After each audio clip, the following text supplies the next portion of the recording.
Hello बच्चों, welcome back in physics. आज हम लोग क्लास 10 का फिजिक्स स्टार्ट करेंगे, जिसमें पहला चैप्टर हम लोग पढ़ेंगे इलेक्ट्रिसिटी, और इसमें बहुत मज़ा आने वाला है। हम लोगों ने मैथ का पहला चैप्टर कंप्लीट कर लिया है, अब हम लोग फिजिक्स का पहला चैप्टर स्टार्ट करने जा रहे हैं आज। ठीक है, आइए सर जी, तब अच्छे से पढ़ाइए। कक्षा 9 में तो बहुत मज़ा लिए हो, चलिए कक्षा 10 में मज़ा नहीं लेना है, ठीक है। तो चलिए हम लोग स्टार्ट कर लेते हैं। इसमें सबसे पहला बात, आज इसमें इस चैप्टर के इंट्रोडक्शन के बारे में बात होगा, केवल इंट्रोडक्शन होगा इस चैप्टर का, ठीक है। बहुत बेसिक से बातें होंगी कि कैसे इलेक्ट्रिक चार्ज कहाँ से आया, इलेक्ट्रिसिटी क्या है ना, चार्ज कैसे आया, चार्ज क्या होता है, यही सब बातें होंगी, ठीक है। अगर आपको बेसिक नहीं पढ़ना है तो चैनल को छोड़ सकते हो, ठीक है, आज आप नहीं पढ़ो। अगर और भी बस डीपली पढ़ना है, और भी चीज़ें पढ़नी है, तो आप नेक्स्ट वीडियो देखिएगा, ओके। हालांकि आपको इसमें भी पढ़ने में मज़ा आएगा, बहुत सारी बातें आएंगी समझ में इसमें। आज मैं इसमें आपको पढ़ाऊंगा इलेक्ट्रिक चार्ज का डिफिनीशन क्या होता है, इलेक्ट्रिक चार्ज की हिस्ट्री क्या है, और इसका कंजर्वेशन लॉ क्या है, और भी बहुत सारी बातें।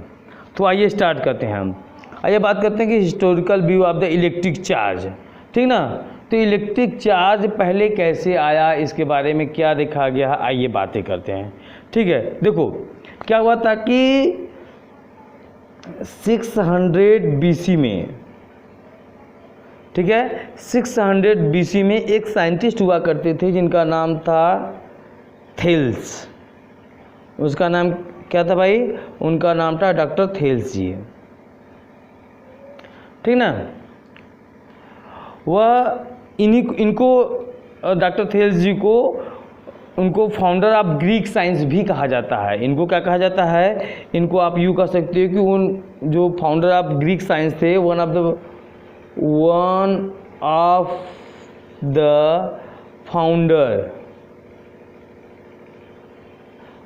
The founders of Greek science.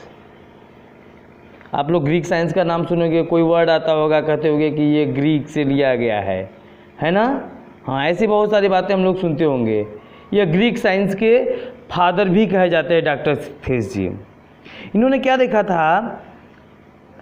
इन्होंने देखा था कि एक पीस ऑफ अंबर, एक कोई पीस ऑफ अंबर था, मतलब कोई एक ऑब्जेक्ट था अंबर। उन्हें अंबर को देखा था कि अगर किसी भी चीज़ से, इसको कुछ चीज़ें ऐसी थी जिससे अगर रब किया जाता था ना, तो जैसे वुडन क्लॉथ से रब किया जाए इसको, तो यह अंबर क्या करता था? यह छोटे छोटे स्मॉल पीसेस को, लाइट ऑब्जेक्ट को यह क्या करता था? अपनी ओर अट्रैक्ट करता था, ठीक ना। यह क्या करता था? जब इस अंबर को जब क्या किया जाता, रब किया जाता था ना, किसके द्वारा? मान लीजिए हम लोग करते थे, इसको रब किया जाता किसके साथ? विथ अ उलेन, कोई ऊन वाला कोई क्लॉथ होता था ना, तो उलेन का क्लॉथ से इसको रब किया जाता था। ये स्मॉल ऑब्जेक्ट को, कैसे ऑब्जेक्ट को? स्मॉल ऑब्जेक्ट, बिल्कुल लाइट ऑब्जेक्ट, बिल्कुल जो लाइट ऑब्जेक्ट होते थे ना, उनको क्या करता था? अपनी ओर अट्रैक्ट कर लेता था। लाइट ऑब्जेक्ट को जस्ट लाइक मान सकते हो, लाइट ऑब्जेक्ट में जैसे डस्ट हो गया ना, ड्राई हेयर हो जाएंगे, ठीक है, ऐसे पीस ऑफ पेपर हो गए ना, पेपर, बहुत स्मॉल पेपर ना, इन सब चीज़ों को क्या करता था? अपनी ओर अट्रैक्ट करता था। ये क्या करता था? इन चीज़ों को अपनी ओर अट्रैक्ट करता था, ठीक है। बात समझ में आ रहा है? तो अब यह बात 600 BC की है। 600 BC में, BC मतलब समझते हो ना आप लोग? BC मीन्स होता है बिफोर क्राइस्ट ना, ईसा मसीह के जन्म के पहले की बात है। कितना जन्म के पहले? 600 BC ना, ईसा मसीह के जन्म के 600 साल पहले की बात है, ठीक है। अच्छा, तो यह बहुत दिनों तक यह साइंस से इसी प्रकार से रहा गया। उसके बाद एक साइंटिस्ट और आते हैं, किस सन में आते हैं? ये आते हैं 1600 AD में, अब ये एडी क्या होता है सर? यह ईसा मसीह के जन्म के बाद का जो समय होता है एडी कहलाता है। ठीक है। एक साइंटिस्ट है, उनका नाम था डॉक्टर विलियम गिलबर्ट। इनका क्या नाम था भाई?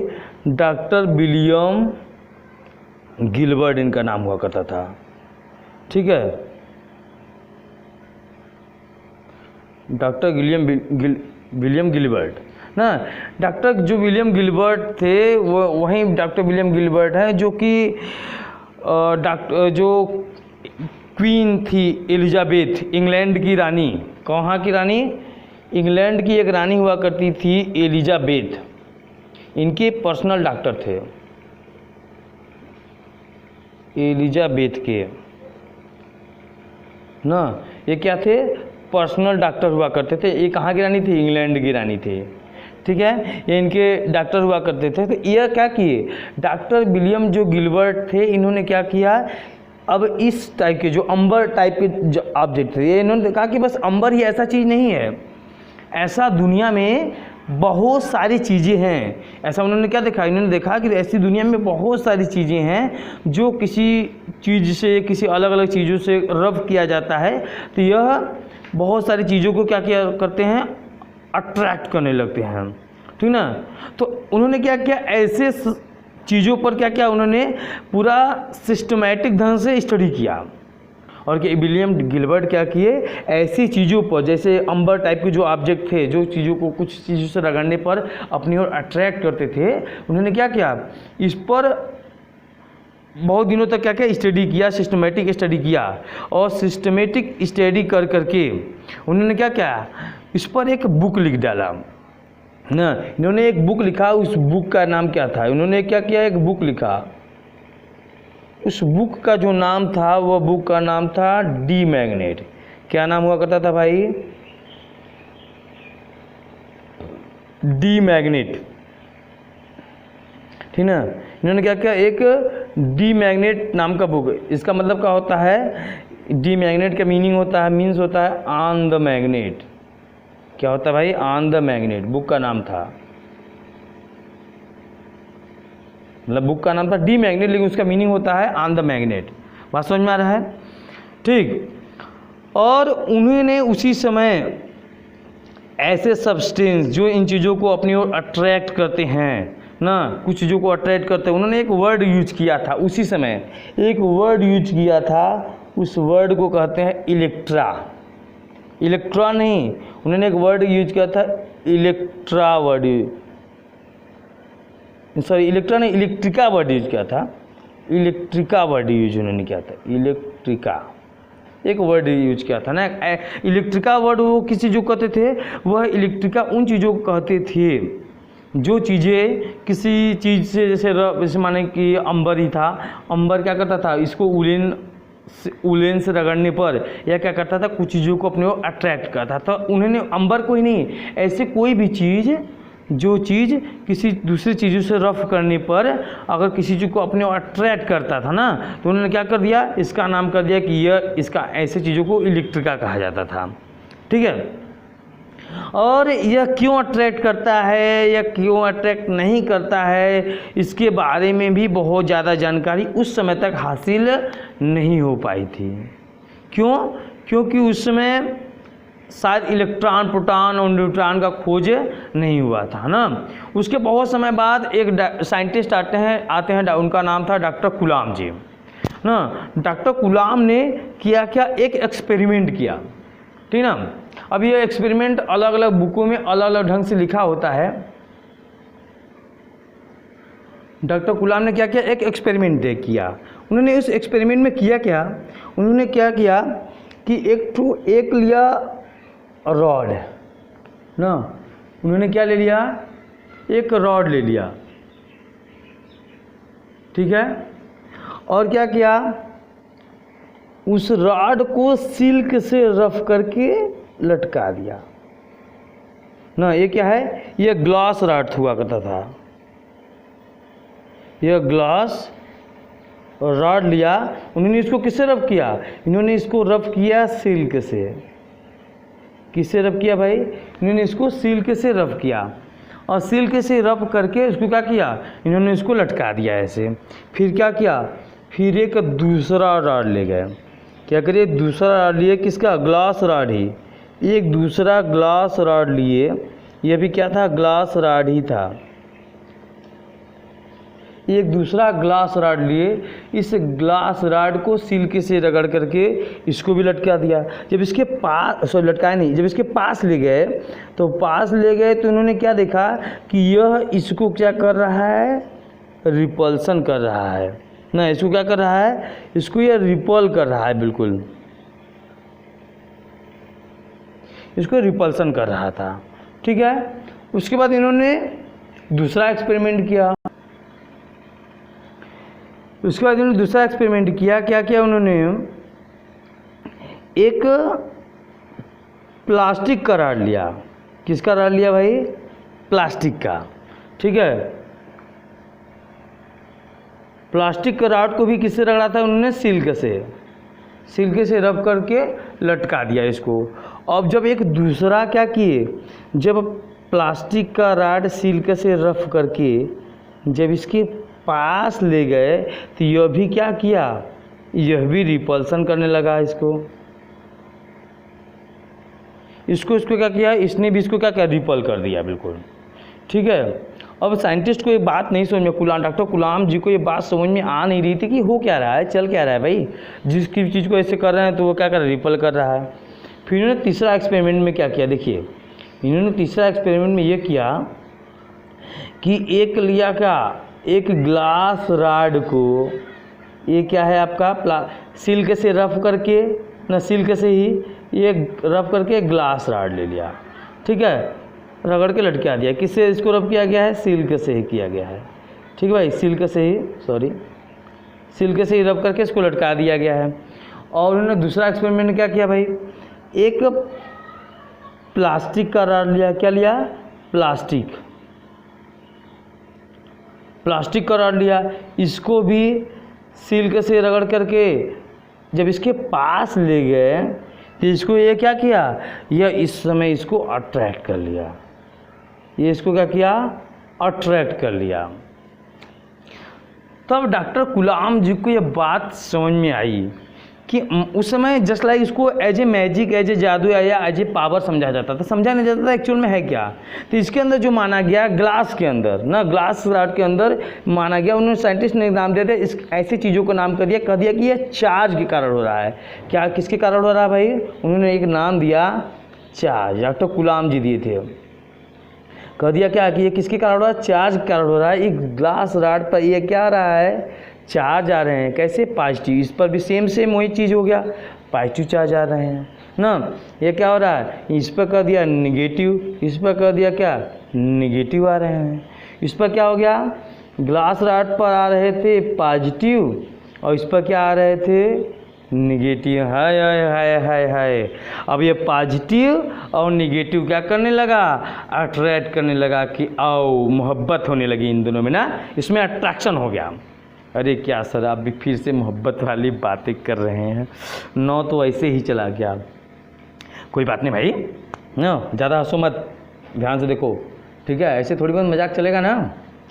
अब देखिए, तो अब ऐसे डॉक्टर गुलाम जी ने ये कह दिया कि ऐसे किस लिए हो रहा है, ये हो रहा है चार्ज के कारण। किसके लिए हो रहा है, ये चार्ज के कारण हो रहा है। देखिए आज यहीं सब होगा, ठीक है ना, आज के क्लास में केवल यहीं सब होगा, चार्ज कैसे कैसे बना, क्या क्या हुआ है, ठीक है। चलिए भाई, तो अब इन्होंने कह दिया कि जो चार्ज होते हैं कितने प्रकार के होते हैं, दो प्रकार के होते हैं। एक होता है पॉजिटिव और एक होता है क्या, निगेटिव। एक चार्ज जो होता है पॉजिटिव चार्ज होता है और दूसरा चार्ज क्या होता है, निगेटिव होता है, ठीक है। इसलिए अच्छा, इसको किसने दिया था, इसको दिया था डॉक्टर गुलाम जी ने। किसने दिया था भाई, डॉक्टर गुलाम जी ने ना। इसलिए क्या हो जाएगा, जो यूनिट ऑफ चार्ज होता है, यूनिट ऑफ चार्ज क्या होता है, यह होता है कूलाम। क्या होता है भाई, यह कूलाम ही होता है ना। यूनिट ऑफ जो चार्ज होता है, ये चार्ज क्या होता है, यह कूलाम होता है। बात समझ में आया, ठीक है। जो यूनिट ऑफ चार्ज होता है कूलाम, कूलाम को किससे डिनोट करेंगे? कूलाम को डिनोट किया जाएगा C से। किससे डिनोट किया जाएगा भाई? इसको हम लोग डिनोट करेंगे C। अच्छा, ये जो चार्ज होता है क्या होता है? यह एक होता है स्केलर क्वांटिटी होता है। चार्ज जो होता है यह एक स्केलर क्वांटिटी होता है। ठीक है भाई, चार्ज कैसा होता है? चार्ज एक स्केलर क्वांटिटी होती है। अच्छा, बात समझ में आ गया ना? अब हम लोग समझेंगे कि आखिर जब ये चीज़ों को आपस में रफ किया जाता था तो यह कैसे चार्ज हो जाता है। हम लोग क्या समझेंगे कि जब दो चीज़ों को आपस में रफ करते हैं ना तो ये चीज़ें जो होती हैं आप ये किस प्रकार से चार्ज हो जाती हैं। आइए देखते हैं ध्यान से। अच्छा, एक बात बताइए, अगर मान लीजिए दो ऑब्जेक्ट है, कितने ऑब्जेक्ट हैं? दो। एक ऑब्जेक्ट मान लीजिए ये हो गया, एक कोई ऑब्जेक्ट है, दुनिया का कोई भी ऑब्जेक्ट है, ठीक है, या कोई ऑब्जेक्ट है। तो अगर कोई ये ऑब्जेक्ट है तो इतना तो आप लोग जानते होंगे, कक्षा 9 में पढ़े होंगे कि सभी ये सब जो ऑब्जेक्ट हैं यह किससे मिलकर बने होंगे? एटम से मिलकर बने होंगे। अच्छा, तो एटम में क्या होता है? Number of electron is equal to होता है नंबर ऑफ प्रोटॉन होता है। ठीक है, नंबर ऑफ, कक्षा 9 पढ़े होगी, number of electron is equal to क्या होता है? नंबर ऑफ प्रोटॉन होता है ना। और ये भी ध्यान रखिए कि इलेक्ट्रॉनों पर कितना चार्ज होता है? इलेक्ट्रॉनों पर होता है नेगेटिव चार्ज और प्रोटॉनों पर कितना चार्ज होता है? पॉजिटिव चार्ज होता है। प्रोटॉनों पर कितना चार्ज होता है? पॉजिटिव होता है ना। अच्छा, यूँ समझिए कि मान लीजिए इसके अंदर ढेर सारे एटम होंगे, तो उन एटमों को मिला करके मान लो कि इसके अंदर सपोज करना है केवल ना, सच पता नहीं क्या, मान लीजिए इसके अंदर 1000 इलेक्ट्रॉन है तो इसके अंदर 1000 प्रोटॉन होगा कि नहीं होगा बताइए? तो इसके अंदर 1000 प्रोटॉन भी होगा। मान लीजिए एक दूसरा ऑब्जेक्ट है, इसके अंदर इस पर क्या 500 इलेक्ट्रॉन है, तो इस पर क्या है? 500 क्या है? प्रोटॉन है भाई। ये बात समझ में आ गया? तो अगर इन दोनों चीज़ों को आपस में रफ किया जाए, हमने क्या क्या? इन दोनों को आपस में रफ किया, ठीक ना। हमने इन दोनों क्या किया आपस में भाई? इन दोनों को आपस में काफ़ी रफ कर दिया ना। जब रफ कर दोगे ना, इसको आपस में क्या कर दिया गया? रफ कर दिया गया खूब ढेर सारा ना।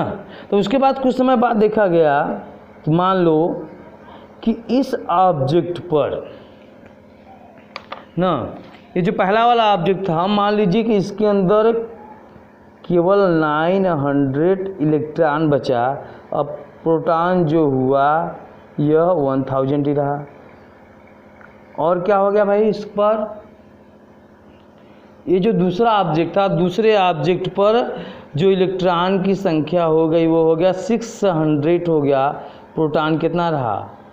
500 ही रहा। ठीक है, अब इतना बात समझ में आ गया। अब देखो ध्यान से, दोनों ऑब्जेक्ट चार्ज हो चुके हैं। ये दोनों ऑब्जेक्ट क्या हो चुके हैं? चार्ज हो चुके हैं। कैसे समझाता हूँ मैं, ध्यान से देखिए। इसमें के 100 इलेक्ट्रॉन इस पर चले गए ना, इसके क्या हो गए? 100 इलेक्ट्रॉन निकल करके इस पर चले गए ना। सर जी, क्या प्रोटॉन भी जा सकता है? तो प्रोटॉन ट्रांसफ़र नहीं हो सकता है, हमेशा याद रखना। प्रोटॉन इस पर से उस पर या इस पर से उस पर प्रोटॉन ट्रांसफ़र नहीं होगा। सर जी ऐसे ही कुछ भी बोल देते हैं, क्यों नहीं होगा? बताइए हमको क्यों नहीं होगा। चलिए देखिए क्यों नहीं होगा।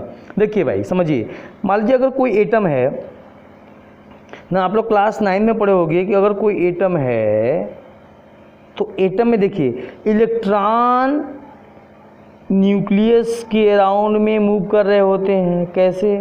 पहले ऑर्बिट में 2, 8 इस प्रकार से चल रहे होते हैं, पता होगा आपको, ठीक है,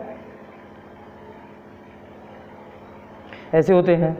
और अच्छा, जो न्यूट्रॉन होते हैं वो होते हैं न्यूक्लियस में। प्रोटॉन कहाँ होते हैं? यहाँ पर होते हैं, न्यूक्लियस के अंदर होते हैं। प्रोटॉन न्यूक्लियस में, न्यूट्रॉन भी न्यूक्लियस। और जो इलेक्ट्रॉन होते हैं न्यूक्लियस के बाहर मूव कर रहे होते हैं। ये बात समझ में आ रहा है? बहुत अच्छे से ना। अच्छा, कितना कितना होता है? जितने इसके अंदर प्रोटॉन होते हैं उतना इसके उसके बाहर में इलेक्ट्रॉन होते हैं ना। इसके ऑर्बिट में इलेक्ट्रॉन की संख्या उतनी ही होती है।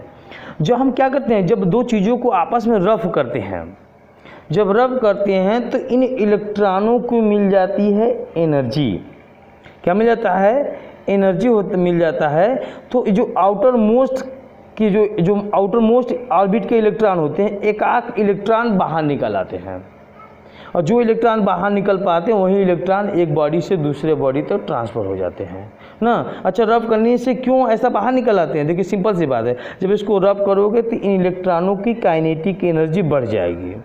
ठीक है। अच्छा, मैं तुमसे कहूँ कि मान लो एक से छोटा सा गोला है ना, इतने में साइकिल तुमको घुमाना है, तुम कहोगे सर जी बड़ी मज़े की बात है, बड़ा आराम से घुमा लूँगा। तुमने घुमाना स्टार्ट कर दिया ना, जिम जिम जुम जुम जिम जिम जिम जिम जिम जिम जिम जिम जिम जिम जिम घुमा रहे हो, कह रहे सर जी बहुत मज़ा आ रहा है। मैंने कहा क्या कहो, क्या करो भाई, अभी अपनी स्पीड बढ़ाओ। तुमने कहा ठीक है सर जी बढ़ा देते हैं, स्पीड बढ़ाने लगे। मैं कहा और बढ़ाओ, मैं कहा और बढ़ाओ और बढ़ाओ। अब क्या होगा, अब हमने कहा और बढ़ाओ स्पीड, लेकिन ऑर्बिट से बाहर नहीं निकलना है आपको। क्या हो जाएगा, आप एक समय ऐसा जरूर आएगा कि ऑर्बिट से बाहर निकल जाओगे ना। एक्चुअल में क्या होता है, जब कोई ऑब्जेक्ट ना, कक्षा 9 में सर्कुलर मोशन पढ़े होगे ना, if any body move on the circular path then its motion is called the circular motion. अच्छा, जब कोई बॉडी सर्कुलर मोशन में होता है तो उस बॉडी पर दो फोर्स काम करते हैं, एक बाहर की तरफ एक अंदर की तरफ, सेंट्रीपेटल और सेंट्रीफ्यूगल फोर्स काम कर रहा होता है ना। मतलब इसकी तरफ बाहर की तरफ फोर्स लगा, वैसी फोर्स के कारण क्या हो जाए, सेंट्रीफ्यूगल फोर्स के कारण ही वह क्या हो जाएगा, इलेक्ट्रॉन बाहर निकल आते हैं। अब समझ में आ गया कि प्रोटॉन कभी भी बाहर नहीं निकल सकते हैं, प्रोटॉन कभी भी बाहर नहीं निकल सकते हैं। देखो सिंपल सा एक क्वेश्चन ऐसे आ सकता है, सिंपल ही ना, कि एक बॉडी है, उस बॉडी पर मान लीजिए कह दिया कि +3 इलेक्ट्रॉन का चार्ज है। क्या कर दिया, +3 इलेक्ट्रॉन का चार्ज है। अब ध्यान समझना, ऑप्शन नहीं दे दिया, ऑप्शन ने क्या दे दिया कि इस पर 3 इलेक्ट्रॉन आए होंगे। ठीक है, इसका दिया क्या कि 3 इलेक्ट्रॉन आए होंगे। दूसरा क्या कर दिया, कर दिया कि इसमें से 3 इलेक्ट्रॉन चले गए होंगे। इसमें क्या क्या है, इसमें कहा 3 इलेक्ट्रॉन आए होंगे या 3 इलेक्ट्रॉन चले गए होंगे, सी ऑप्शन। इसमें 3 प्रोटॉन आए होंगे इस ऑब्जेक्ट पर, जो ऑब्जेक्ट 3 इलेक्ट्रॉन का चार्ज रखता है ना। चौथा ऑप्शन कह रहा है कि इसमें से 3 प्रोटॉन चले गए होंगे। बताइए कौन सा ऑप्शन सही है। अगर किसी ऑब्जेक्ट पर 3 इलेक्ट्रॉन का पॉजिटिव चार्ज है ना, बताता हूँ पॉजिटिव चार्ज कैसे होगा। इलेक्ट्रॉन ही रीजन होता है किसी चीज़ के चार्ज होने का। ठीक है, अगर किसी इलेक्ट्रॉन पर किसी ऑब्जेक्ट पर 3 इलेक्ट्रॉन का पॉजिटिव चार्ज है तो क्या हुआ होगा, क्या इसमें 3 इलेक्ट्रॉन चले गए होंगे कि 3 इलेक्ट्रॉन आए होंगे कि 3 प्रोटॉन गए होंगे कि 3 इलेक्ट्रॉन गए होंगे। भाई सिंपल सी बात है, प्रोटॉन के तो आने जाने वाली बात ही ख़त्म हो गई। प्रोटॉन तो न तो जाएगा न तो आएगा, ख़त्म ही मैटर हो गया। अब बात रह गई इलेक्ट्रॉन का ना। जब भाई ऐसे समझो ना, प्लस हुआ, प्लस मतलब धन, अंग्रेजी में बोलते, हिंदी में बोलते तो धन बोलते हैं ना। धनी व्यक्ति होता है, जो धनी होता है वह देता है या लेता है, बताइए। जो धनी होता है वह देता है कि लेता है। आज के ज़माने की बात मत करो, आज के धनी तो ले रहे होते हैं सबसे ना, नहीं बस ऐसे नॉर्मली बात करते हैं ना। जो धनी होगा भाई वही देगा सबको ना, तो वो देगा मतलब क्या होगा, 3 इलेक्ट्रॉन चले गए होंगे, जिसपे से जितने इलेक्ट्रॉन निकल के चले गए होंगे तो वो क्या हो जाएगा, पॉजिटिव चार्ज। अब यहीं समझते हैं ना, इसमें से क्या हो गया, इसमें से 100 इलेक्ट्रॉन चले गए तो यह क्या हो गया, 100 इलेक्ट्रॉन का पॉजिटिव चार्ज हो गया। इस पर आया है तो जो आया तो गरीब हो गया, रीडी हो गया ना, कितने का, 100 का रीडी हो गया तो 100 का नेगेटिव चार्ज हो गया। अब बात समझ में आई किस प्रकार से कोई चीज़ पॉजिटिव होता है, किसी प्रकार से कोई चीज़ नेगेटिव होता है। क्लियर हुआ बात ना। मतलब क्या हो रहा है, मतलब क्या हो रहा है कि ये जो चार्ज है ये कहीं से आया नहीं न तो कहीं से गया, चार्ज पहले ही ऑब्जेक्ट में था, बस हमने क्या किया, उनके बैलेंस को बिगाड़ दिया। क्या कर दिया हमने भाई, उनके बैलेंस को बिगाड़ दिया, चार्ज के बैलेंस को बिगाड़ दिया, और वो चीज़ क्या हो जाएगा, तब चार्ज हो जाएगा। इसका मतलब क्या हुआ कि जो चार्ज का डिफिनीशन बना वह क्या बना, इसका मतलब क्या हुआ, चार्ज क्या हो गया, चार्ज का जो डिफिनीशन बन जाएगा, देखिए चार्ज कहीं से तो आया नहीं, इसका मतलब चार्ज का डिफिनीशन हो जाएगा। ध्यान से लिख लीजिएगा इसको कापी पर ना, किताबों में शायद आपके न भी मिले चार्ज का डिफिनीशन ना। चार्ज की डिफिनीशन क्या हो जाएगी, charge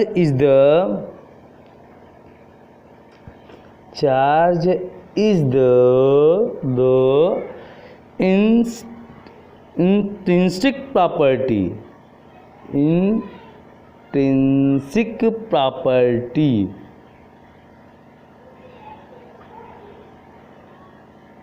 Property of matter.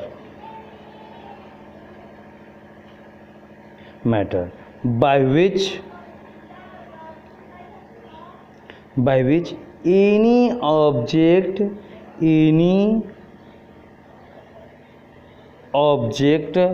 attract or repel to each other. बात समझ में आ गया भाई? Charge is the intrinsic property of the matter by which any object attract or repel to each other. ठीक है, या क्या करता है, किसी ऑब्जेक्ट को अट्रैक्ट या रिपल कर सकता है. कभी कभी ऐसे भी डिफिनेशन मिल जाता है, charge is the fundamental property ना. कैसे भी जाता है, charge is the property of fundamental particle, sorry आ जाता है charge is the property of fundamental particle by which any object attract और रिपल टू एनी ऑब्जेक्ट ना. ऐसे भी कर सकता है. ईच अदर यहाँ पर ज़्यादा सही नहीं होगा, अट्रैक्ट और रिपल टू एनी ऑब्जेक्ट ज़्यादा बेटर होगा. एनी ऑब्जेक्ट लीजिए, ये ज़्यादा बेटर हो जाएगा. ठीक है, अट्रैक्ट और रिपल टू एनी ऑब्जेक्ट. ठीक है, तो या ऐसे इस प्रकार से भी डिफिनेशन दे सकते हो, और एक प्रकार से डिफिनेशन और भी दे सकते हो. लिखो. ये क्या हो जाएगा कि charge is the property of fundamental particle by which any object attract और repel to another object. Clear हो गया? अच्छा भाई, तो ये जो चार्ज का सर जी यूनिट होगा, क्या होगा, मैं आपको पहले ही बता चुका हूँ. चार्ज का जो यूनिट होता है, इसको दिया था डॉक्टर कुलाम साहब ने. इसको इसका यूनिट हो जाएगा कुलाम हो जाएगा coulomb. It is denoted by C. इसको किससे डिनोट करते हो? सी से डिनोट कर सकते हो ना. अच्छा, ये कैसा होता है? यह होता है एक स्केलर क्वांटिटी होता है. चार्ज ये क्या होता है? स्केलर क्वांटिटी होता है. ठीक ना, चार्ज क्या होता है? एक स्केलर क्वांटिटी होता है. अच्छा, अमाउंट ऑफ चार्ज का जो फार्मूला होता है वो क्या होता है? Amount of charge.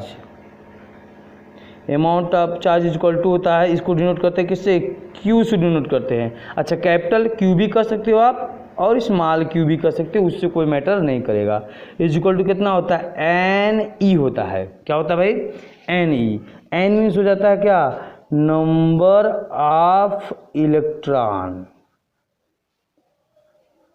क्या हो जाता है? एन इज इक्वल टू हो जाएगा नंबर ऑफ इलेक्ट्रॉन हो जाएगा. ठीक ना, ये हो जाएगा नंबर ऑफ इलेक्ट्रॉन. और ई क्या हो जाता है? ई हो जाता है चार्ज ऑफ वन इलेक्ट्रॉन. ठीक ना, तो एक इलेक्ट्रॉन में कितना चार्ज होता है? एक इलेक्ट्रॉन में होता है 1.6 इंटू 10 की पावर माइनस 19 कूलाम का. तो इलेक्ट्रॉन पर होता है कैसा चार्ज? Negative charge. और प्रोटॉन पर कैसा चार्ज होता है? प्रोटॉन पे सेम यही चार्ज होता है, वो होता है किसमें? पॉजिटिव चार्ज होता है. 1.6 इंटू 10 की पावर माइनस 19 कूलाम का चार्ज होता है. बात समझ में आई? ठीक है, अच्छा लगा. अभी हम लोग इसके बारे में और बातें करेंगे ना. इस Q is equal to N E के बारे में भी अच्छे से बात किया जाएगा ना, कि कैसे एक इलेक्ट्रॉन पर कितना मतलब करंट, जब हम लोग इलेक्ट्रिक करंट पढ़ने लगेंगे तो वहाँ पर थोड़ा सा और अच्छे से इसको और डिस्क्राइब किया जाएगा. ठीक है, फिलहाल आगे बढ़ते हैं. अब देखिए कंजर्वेशन लॉ ऑफ चार्ज क्या होता है. अभी हम लोगों ने देखा था कि चार्ज को न तो क्रिएट नहीं किया था, न तो डिस्ट्रॉय किया गया था. चार्ज क्या था? चार्ज उन ऑब्जेक्टों के अंदर था, बस हमने क्या कर दिया था, उनको उनके बैलेंस को बिगाड़ दिया था ना. तो चीज़ क्या हो गए थे? तो चार्ज हो गए थे. देखो, तो इसका मतलब क्या हो गया कि चार्ज क्या होता है? Charge is not can neither be create nor be destroy ना. क्या हो जाएगा भाई कि charge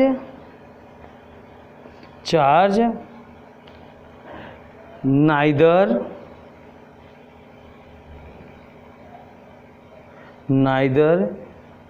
be create neither be create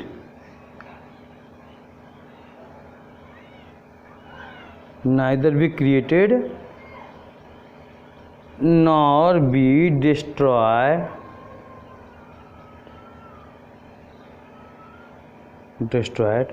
but it can be transferred. It can be transferred.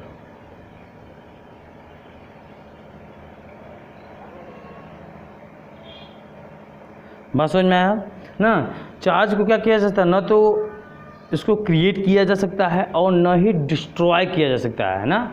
हम लोग चार्ज को देखो, जब कोई ऑब्जेक्ट चार्ज हो रहा था तो क्या हो रहा था, किसी एक ऑब्जेक्ट से दूसरे ऑब्जेक्ट पर वह जब बैलेंस बिगड़ रहा था तो हम लोग का ऑब्जेक्ट क्या हो गया, चार्ज हो गया। जब कहेंगे कि ऑब्जेक्ट, जैसे देखिए सिंपल से बात समझिए, जैसे देखो एक ऑब्जेक्ट है ना, एक ऑब्जेक्ट है, अब इसके अंदर 10 इलेक्ट्रॉन है और 10 प्रोटॉन है ना। क्या यह चार्ज है, हम लोग कहेंगे ये चार्ज नहीं है, यह क्या है, ये बिल्कुल न्यूट्रल अवस्था में है, क्योंकि इसमें प्रोटॉन और इलेक्ट्रॉन की संख्या क्या है, बराबर है ना। अब यही इसमें से कोई भी इलेक्ट्रॉन चला जाए या इस पर कोई इलेक्ट्रॉन आ जाए, ये ऑब्जेक्ट क्या हो जाएगा, चार्ज हो जाएगा ना। तो देख रहे हो क्या कि यह ना तो क्रिएट किया जा रहा है और न ही यह डिस्ट्रॉय किया जा रहा है। अच्छा, इसी बात को ना दूसरे वर्ड में भी बोला जाता है। कैसे, क्या बोला जाता है कि the total charge of an isolated system is constant. क्या हो जाता है भाई, the total charge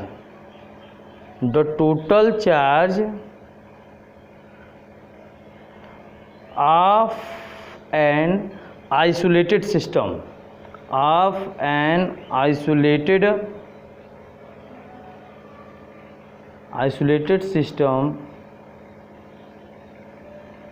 is constant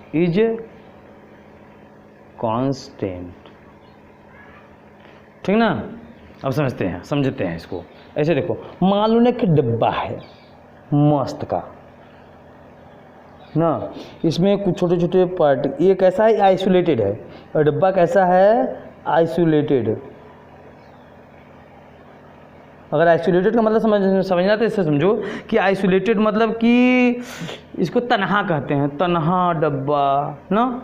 तन्हा मीन्स हो गया कि न तो इसमें से कोई चार्ज अंदर जा सकता है, न तो कोई चार्ज बाहर आ सकता है, यह बात हुआ ना। इसके अंदर मान लो, इस पर मान लो +4 पॉजिटिव चार्ज है ना, एक दूसरा है इस पर +5 चार्ज है, अब एक दूसरा है इस पर क्या है, -2 नेगेटिव चार्ज है।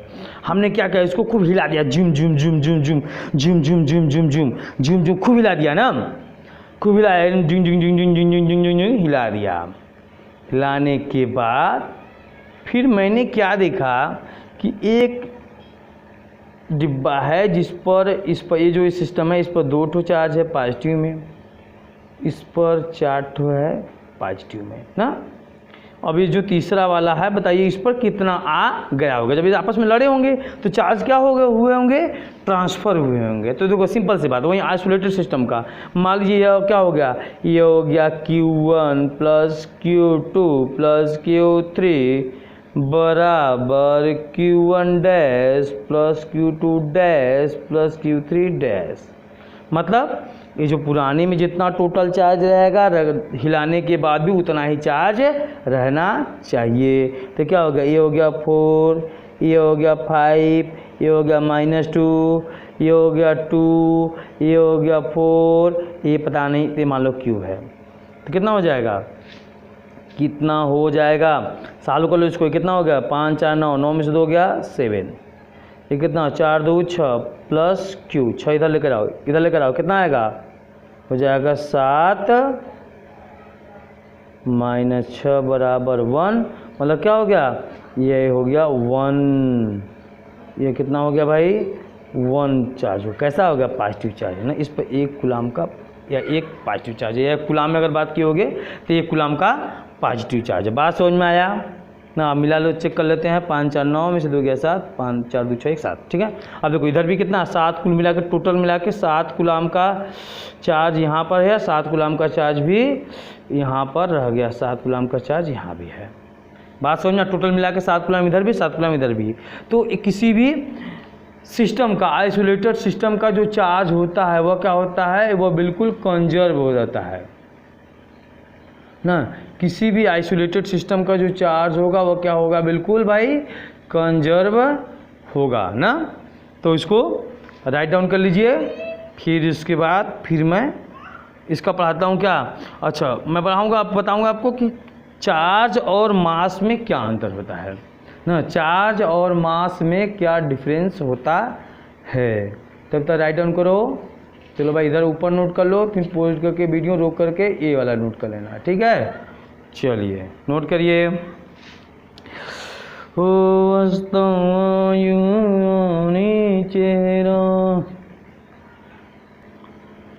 चलिए गाना वाना तो बहुत हो गया ना, अब पढ़ते हैं हम लोग क्या कि चार्ज और मास में क्या डिफरेंस होता है। हल्का समझ लेते हैं, बहुत हल्का सा। चार्ज और इधर हो गया क्या, मास, ठीक है। चार्ज और मास में क्या डिफरेंस होता है, ठीक है। चार्ज और मास में क्या डिफरेंस है, क्लियर है, समझाऊं।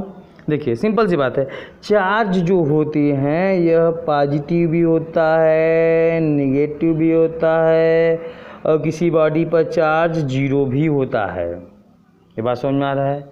मास केवल क्या होता है भाई, पॉजिटिव होता है ना। मास केवल क्या होता है, पॉजिटिव होता है। चार्ज पॉजिटिव भी होता है और नेगेटिव भी होता है।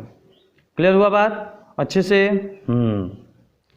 किसी ऑब्जेक्ट का मास 0 हो सकता है क्या, बताइए, याद करिए। कक्षा 9 में पढ़े थे आप लोग, मास और वेट में डिफरेंस पढ़े थे ना। मास पॉजिटिव होता है, वेट नेगेटिव भी हो सकता है, 0 भी हो सकता है और पॉजिटिव भी हो सकता था। वेट ना, वेट, वह वेट क्या होता था, weight equal to W, capital W equal to mg। तो ये अगर g की वैल्यू जो होता था पॉजिटिव नेगेटिव 0 तीनों होता है, तो g की वैल्यू जिस प्रकार से होगी उस प्रकार से उसका वेट डिपेंड करेगा, ठीक है। छोड़िए ना, अब चार्ज और बातें करते हैं ना। चार्ज क्या होता है भाई, अच्छा सबसे बड़ी बात देखो, मास जो होता है भाई ना, जो मास होता है, मास वेरिएबल भी होता है। नहीं सर ये आप क्या बात कर रहे हैं, ऐसा तो हमने कक्षा 9 तक कभी नहीं पढ़ा था ना, कक्षा 10 में भी नहीं पढ़ोगे। ये मैं हूँ थोड़ा सा बता दे रहा हूँ, ठीक है, ठीक है। अच्छा ध्यान समझना ना, अगर कोई बॉडी रेस्ट होती है, मान लीजिए जो m0 है किसी बॉडी का रेस्ट मास है। क्या मास है भाई, यह किसी बॉडी का रेस्ट मास है ना, ठीक। और ये किसी बॉडी का मास हो जाएगा। कैसे, जब बॉडी मूव करेगी ना तो मूविंग मास कह लीजिए आप इसको, जब बॉडी मूव करे तब ये मास होता है। समझ में आ रहा है बात। तो होता क्या है कि देखिए यहाँ पर बातें थोड़ा सा डिफरेंट आएंगी भाई। कक्षा 9 में हम लोग जो पढ़ रहे थे, कक्षा 9 में तो वो चीज़ पढ़ रहे थे, सब कुछ दिख रहा था, एक गाड़ी जा रही है, एक फ्री फॉल पड़ रही थी, एक ऑब्जेक्ट गिर रहा है ना, ऐसे वैसे भी चीज़ें पढ़ रहे थे ना। कोई बॉडी सर्कुलर पाथ पर मूव कर रहा है, कोई बॉडी फोर्स लगा रहे हैं। यहाँ पर सभी बातें ऐसी होंगी जो कुछ छुट्टे इलेक्ट्रॉन रहेंगे ना, कुछ भी दिखने वाला नहीं, बस समझने वाला। यहाँ पे देखिए, जब बात करेंगे हम लोग किन चीज़ों का, जब हम लोग फोटॉनों की बात करेंगे ना, तब वहाँ पर मास की बात करेंगे तो वहाँ पर वो चेंज होता हुआ नजर आएगा। देखो सिंपली क्या होता है, ऐसे समझो ना बात। ये देखो यह सी क्या है, सी है भाई आपका स्पीड ऑफ लाइट होती है। सी क्या होती है, स्पीड ऑफ लाइट होता है ना, speed of light. Speed of light कितना होता है, 3 × 10⁸ मीटर पर सेकेंड होता है, ठीक है। अच्छा अब बताओ 3 × 10⁸ मीटर पर सेकेंड। और हम लोग को जो बॉडी, कोई बॉडी को हम लोग नॉर्मली देखते हैं तो उसका मास कितना होता होगा, लगभग मान लो 1 मीटर पर सेकेंड, 2 मीटर, 10 मीटर पर सेकेंड, बहुत ज़्यादा हो गया ना। तो बस इतना नॉर्मल रहता होगा। यहाँ पर देखोगे किलोमीटर पर सेकंड में देखोगे तो कितना हो जाएगा, 3 लाख किलोमीटर पर सेकंड हो जाएगा ना। 3 लाख किलोमीटर पर सेकंड की अपेक्षा कंपेयर में कुछ नहीं होता है। जब भी मिला जुला के इसको कुछ नहीं समझोगे तो ये वैल्यू बहुत ज़्यादा इफेक्ट नहीं डल पाती इतना। इसलिए रेस्ट मास और ये वाला मास जो हम लोग मूविंग मास दोनों का सेम हो जाता है ना, इसलिए ऐसा बातें हो जाता है बात समझ में आया भाई? समझो बात ना, जैसे यहाँ पर ऐसे समझो कि यह 1 हो गया, इसका मान लो 1 मीटर पर सेकेंड है, तो किसी चीज़ का क्या हो गया 1/1 लाख, तो लगभग 0 के बराबर हो गया, तो 1 में से 0 जाएगा, लगभग 1 आया, तो 1 में किसी डिवाइड करोगे तो लगभग वहीं रह जाएगा, कोई फर्क ही नहीं पड़ जाता है। जब बहुत तेज कोई स्पीड चलेगा ना, यूँ पहुँचा, ये जुम से भाग गया, चंदा पर बैठ जाके बैठ गया ना, यहाँ पर है जुम से 2 सेकंड 10 सेकंड के अंदर चंदा पर जाके बैठ। जब ऐसे बॉडी होगा तब उसकी मास क्या हो रही है, चेंज हो जाती है। लेकिन चार्ज में क्या होता है, चार्ज जो होता है यह इसके साथ कोई मैटर नहीं करता है ना। चार्ज जो होता है भाई, चार्ज इज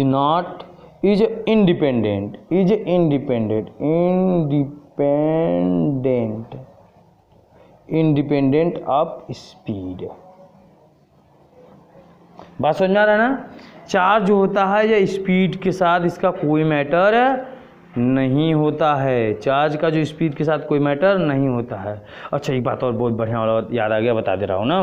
देखिए आप सिलेबस 10 के सिलेबस से बाहर से बातें हैं ना, फिर भी आपको समझा दे रहे हैं, समझते रहिए, मज़ा आएगा समझ करके ना। देखो क्या होता है कि कुछ कभी कभी क्या होता है, कुछ मास जो होता है वो चेंज होता है। सम मासेस ना, यहाँ 3 पॉइंट है भाई, ये देखो 3 पॉइंट हमने यहाँ बात किया, यहाँ पर 2 पॉइंट बात किया हुआ है मैं, ठीक है। सम मासेज आर चेंज, सम मास में गेट चेंज,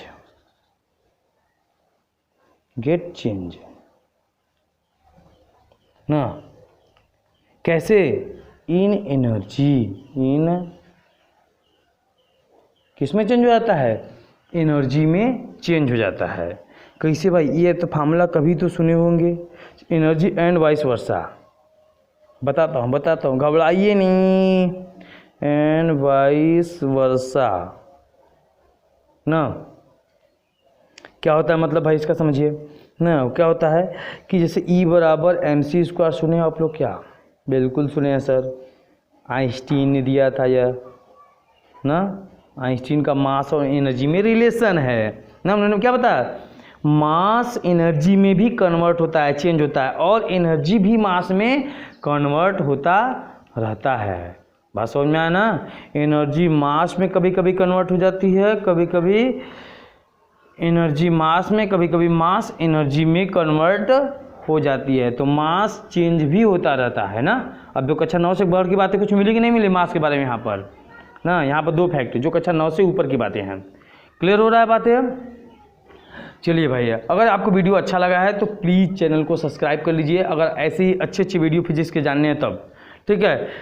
और प्लीज़ वीडियो को लाइक कर दीजिए। Thank you.